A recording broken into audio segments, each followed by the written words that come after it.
బాధ్యతగా అడుగేశాడు మనకున్న భవితంటే అతడే.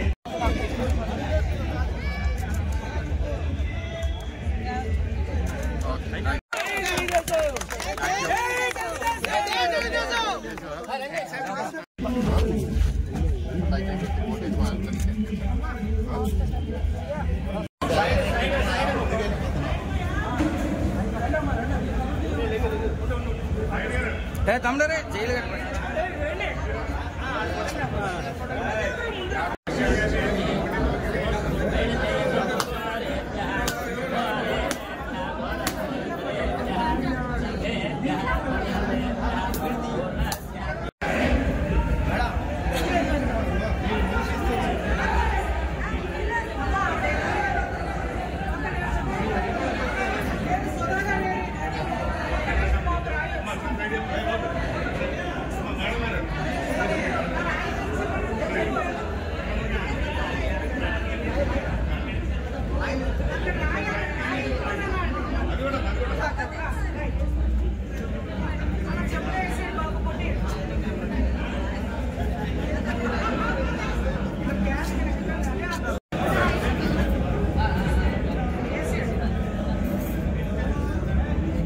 అందరికీ నమస్కారం అండి. ఇవాళ ఎస్కోట నియోజకవర్గంలో మా తెలుగుదేశం జనసేన బీజేపీ కూటమి అభ్యర్థి కోళ్ళ కుమార్ గారి ఆఫీస్ ఓపెనింగ్కి రావడం జరిగింది.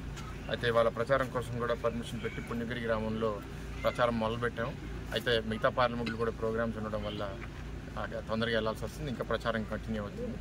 ఇవాళ మేము అందరినీ కలుపుకుని ఈ ఎలక్షన్లో భారీ మెజారిటీతో గెలుస్తామని తెలుగుదేశం కార్యకర్తలు అందరూ చాలా ధైర్యంగా పనిచేయడానికి సిద్ధంగా ఉన్నారు. వాళ్ళందరికీ మద్దతుగా నేను ప్రత్యక్షంగా అన్నింటిలో పాల్గొనలేకపోయినా సరే వాళ్ళందరి స్ఫూర్తితో తప్పకుండా ఇక్కడ పనిచేసి మంచి మెజారిటీతో గెలుస్తాను నమ్ముతున్నాను. Thank you.